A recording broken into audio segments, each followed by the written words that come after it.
Hey everybody, this is a Sold Stay at Home series on April 14th with Adrian Wilson, Mr. Interior Photography himself.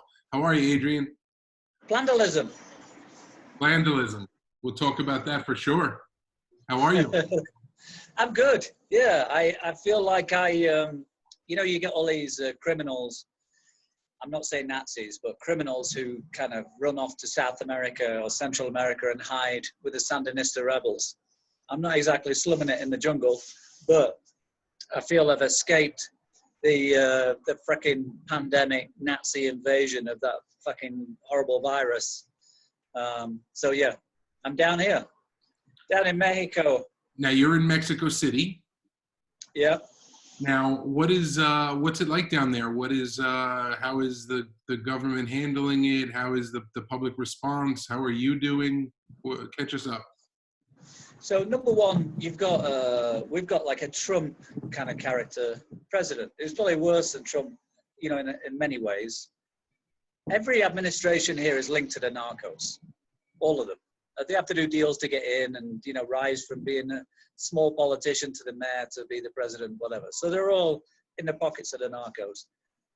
And there's just endemic corruption. And basically, the way he's handling the crisis is like, in Brazil, whatever, where they're just like, this is no big deal. This is the opposition. He claimed that, any protests about violence against women is because of the last administration or whatever. He just dismisses everything.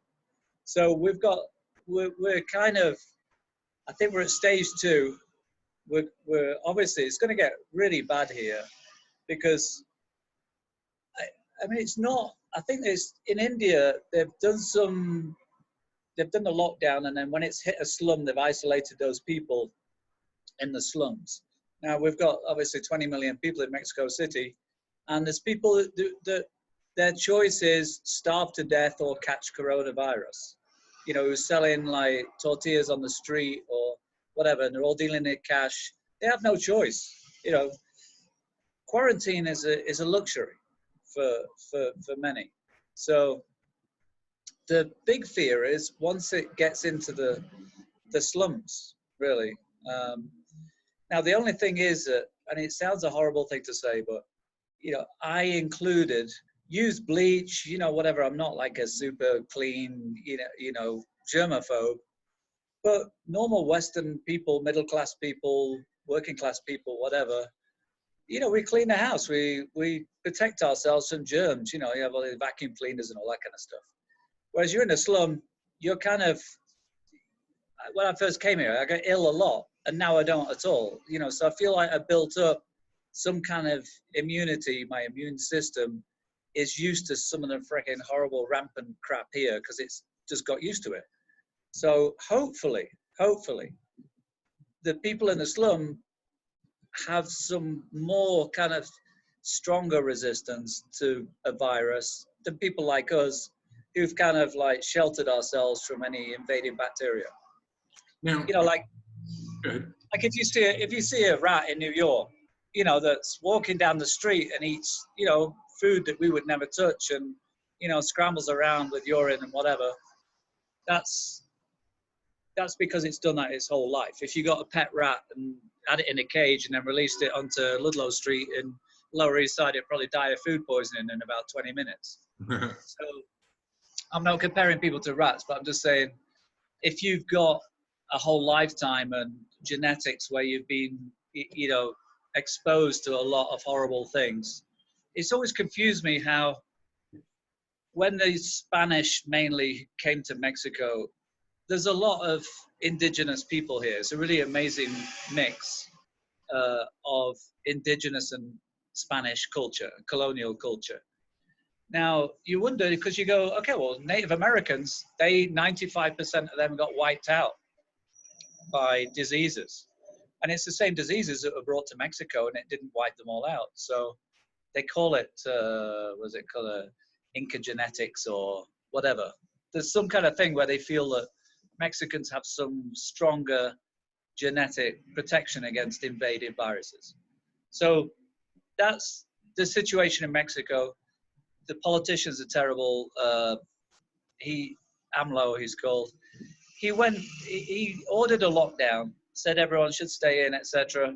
And then the day later, which most people ignore because it's Mexico. So half of the restaurants were still open and bars, etc.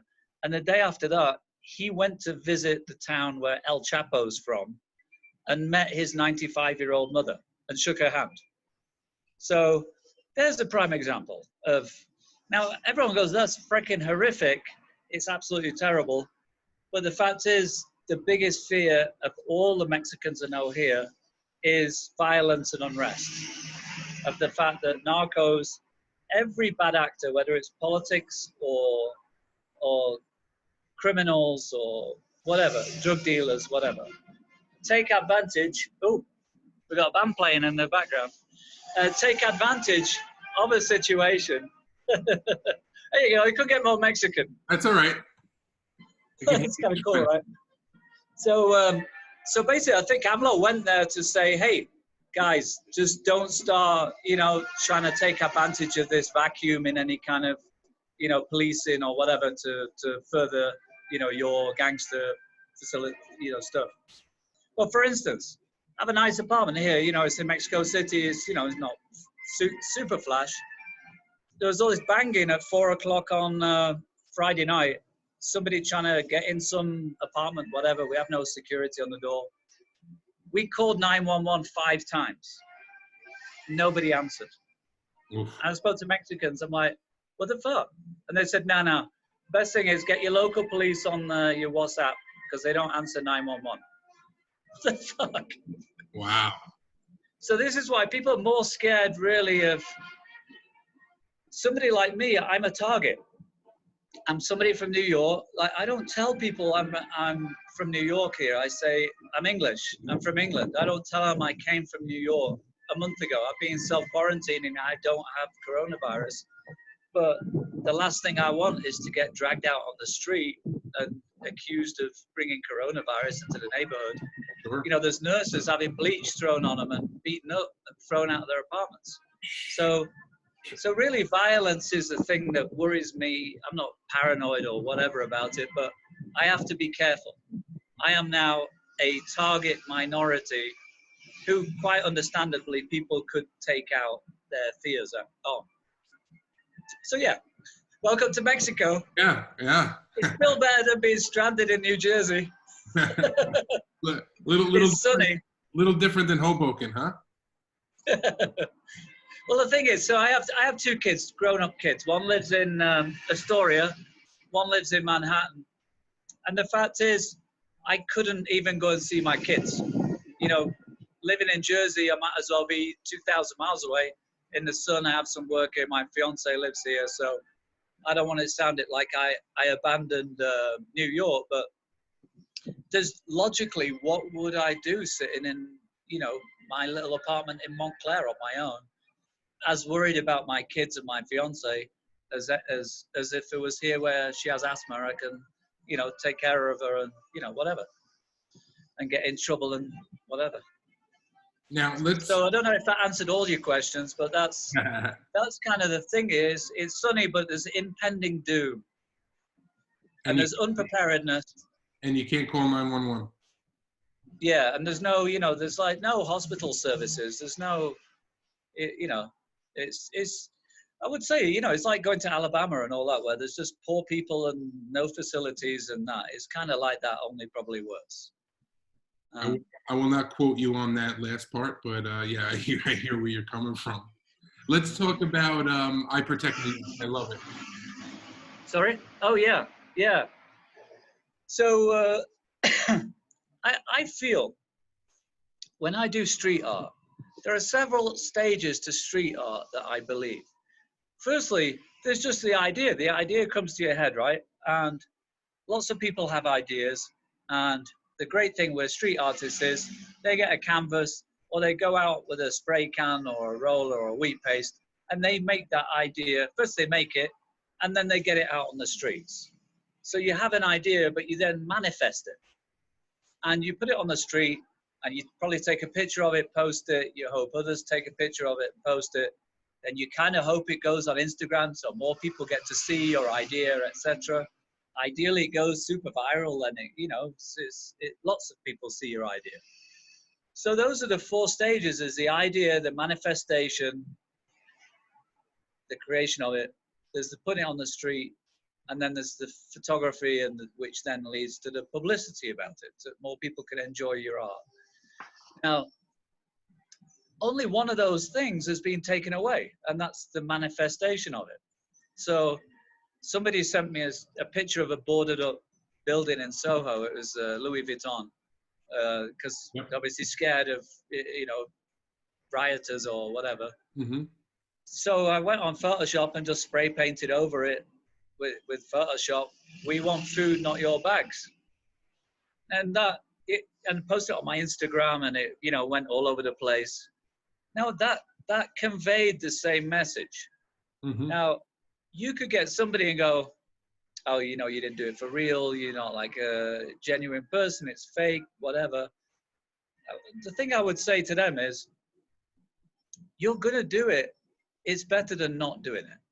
And actually, all these people that say, "Oh, I painted trains or whatever," great for you and everything. But it's like, if I go out there and do it, firstly, I'm risking my life to catch coronavirus, which you did that climbing over trains, great.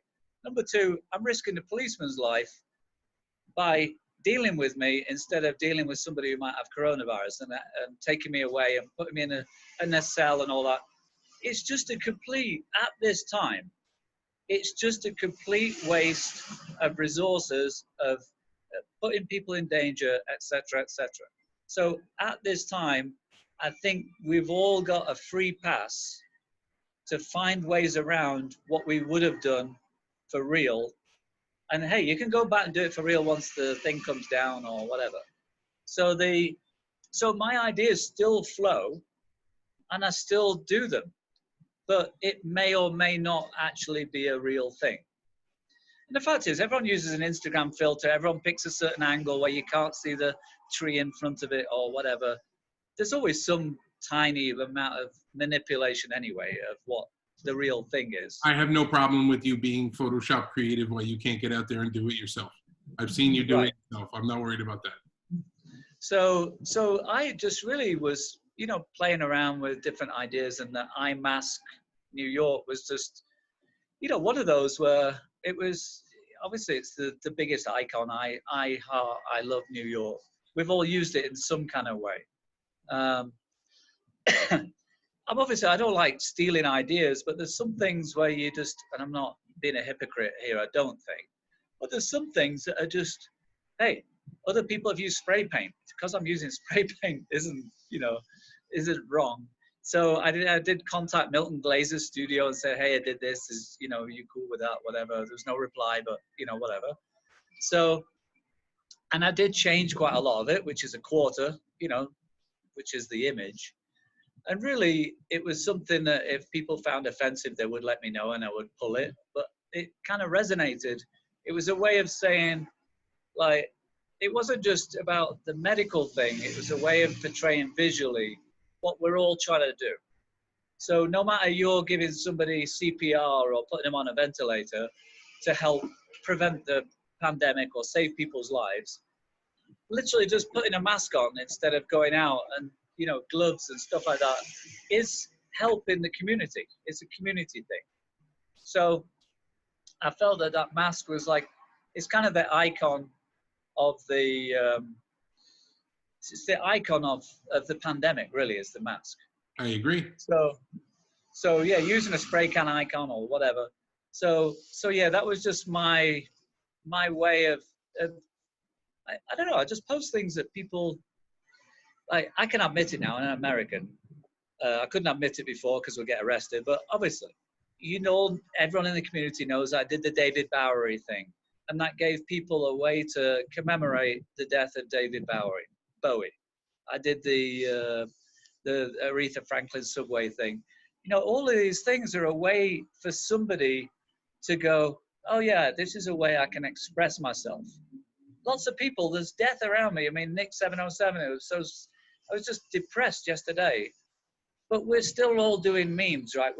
This is gallows humor that we're all trying to find a way of just going, oh, here's a visual way of expressing how ridiculous Trump is, or how funny this is, or how, you know, somebody's being an asshole by doing this or whatever. And we do it visually. So ultimately, every street art is a visual artist. And unfortunately, we're not street artists at the moment because we can't go on the street. So we just take out that thing and go, look, we're social media artists. That's what we're doing. I was joking with Jerry Saltz because I do, you know, lots of different things for him. And I said, Jerry, basically, I'm your content bitch. And we're content bitches. We all do this. We see a funny, somebody sent me a meme today, and it was the classic shot in New York of all the workers sat on the girder on the beam having their lunch. And there's a policeman next to him giving them a ticket for social distancing. Yep. Like, it's just funny. I love that idea. I'm not jealous that I didn't come up with it. It's just funny, and you forward it on, and you don't care who did it. But you give a bit of relief or inspiration in somebody's life who hasn't got that visual talent or that play on visual stuff, and you give them something to enjoy. So I believe it's as important now as it always was that we street artists give that content to other people, that they can either ignore it or forward it, makes them smile, makes them, you know, feel poignant, whatever. It's always there, and it's more important now. What are you doing to not drive your fiance crazy? Well, I do anyway. No, that's what I'm saying. How are we trying to mitigate this? Can't go out.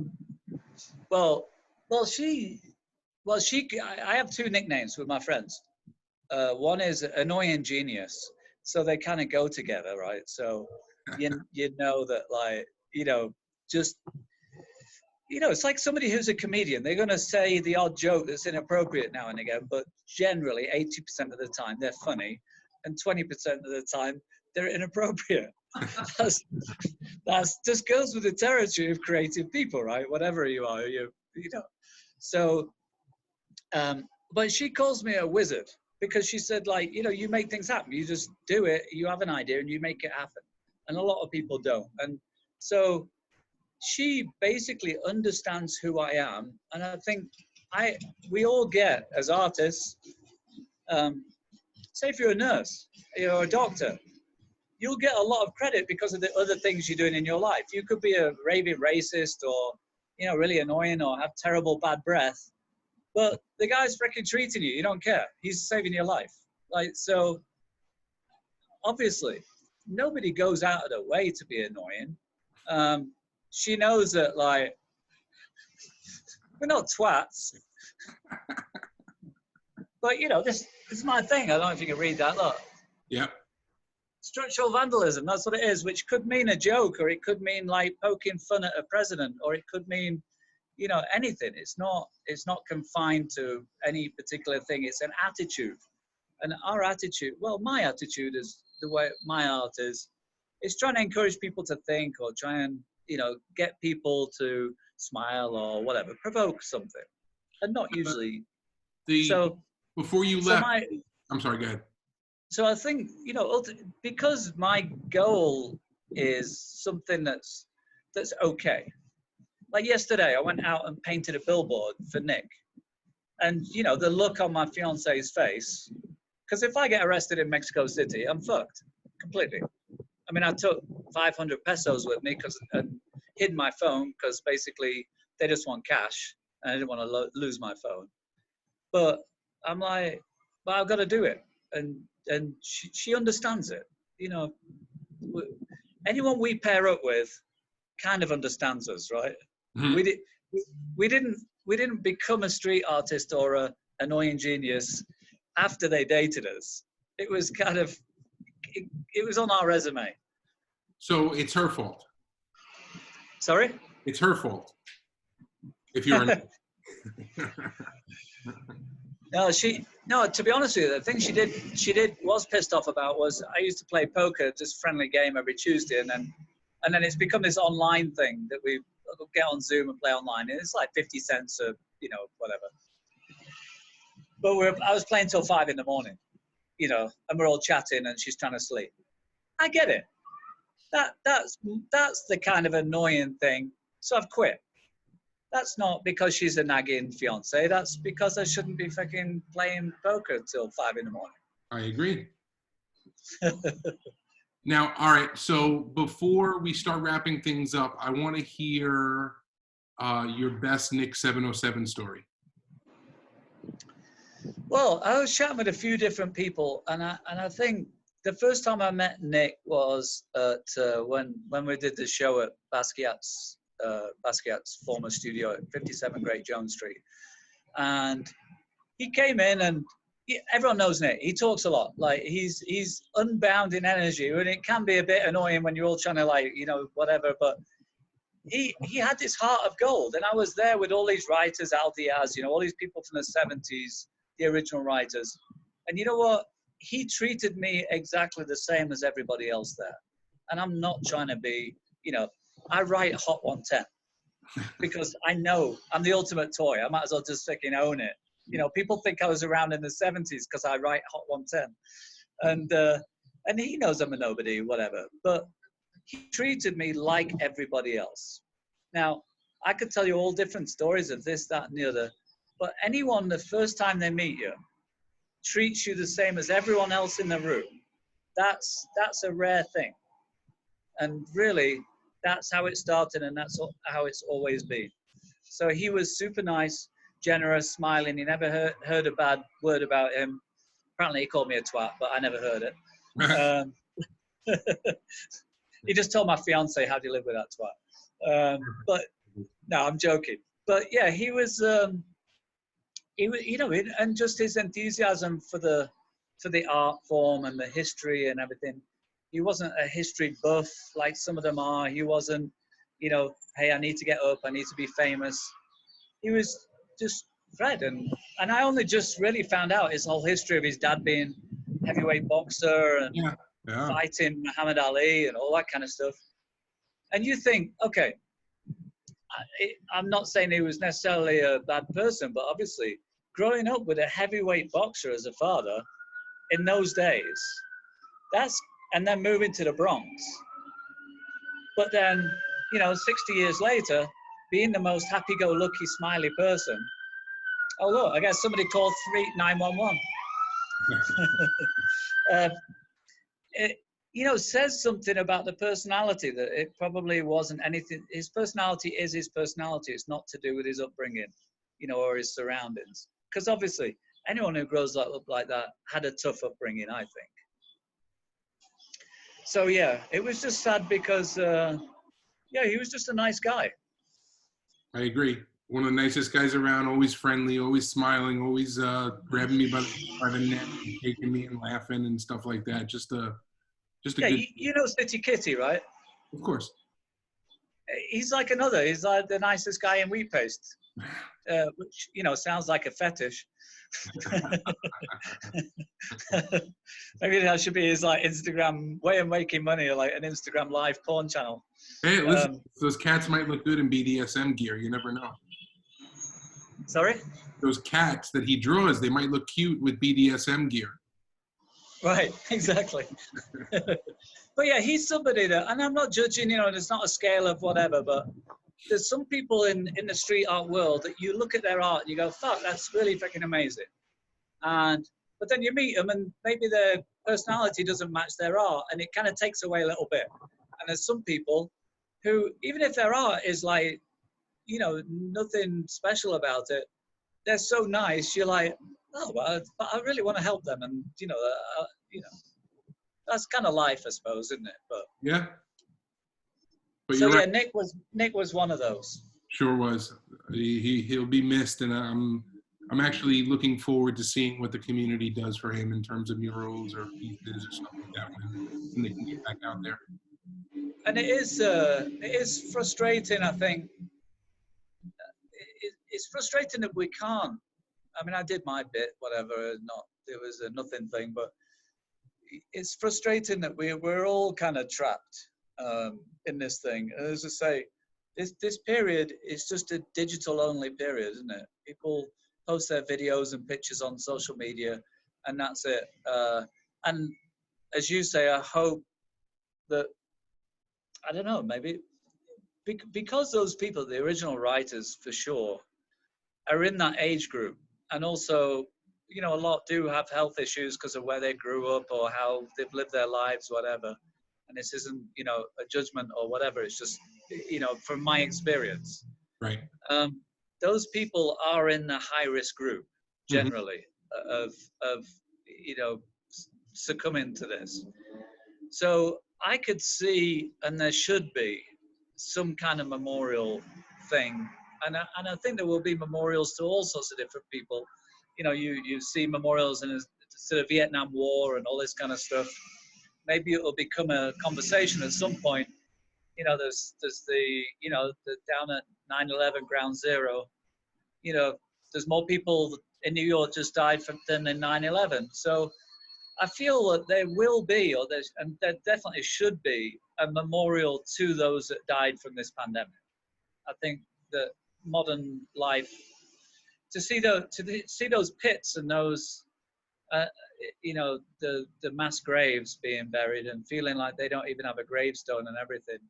There's got to be, maybe that's something that we need to like think of as artists, how we come up with a memorial for people, because, you know, whether sculptors or stonemasons or whatever and engravers, you know, they must have been busy after all the wars, you know, creating all these memorials. Maybe that's something that we need to think of as a community of how we have like some kind of permanent memorial of where that should be to these people. It's funny because street art is not permanent. So I would love to see whatever the number, the term, the whatever it is, you know, make its way into art overall without listing the name of the disease would be nice. Well, I think that permanence thing, I got, there's a picture of all the old school writers outside Great Jones Street, and they're all holding their things, and because it was for Al, there's a few, and there was like, same O this, whatever. And actually Nick was holding this card that said, same O's not dead. And so I photoshopped it, asked Al if he approved, and he was like, no, it's a great idea. And I changed it so it said, Nick is not dead. And Keith Haring, when he was dying, there you go. So the black and white one where he's still standing out, yeah, that's next to it.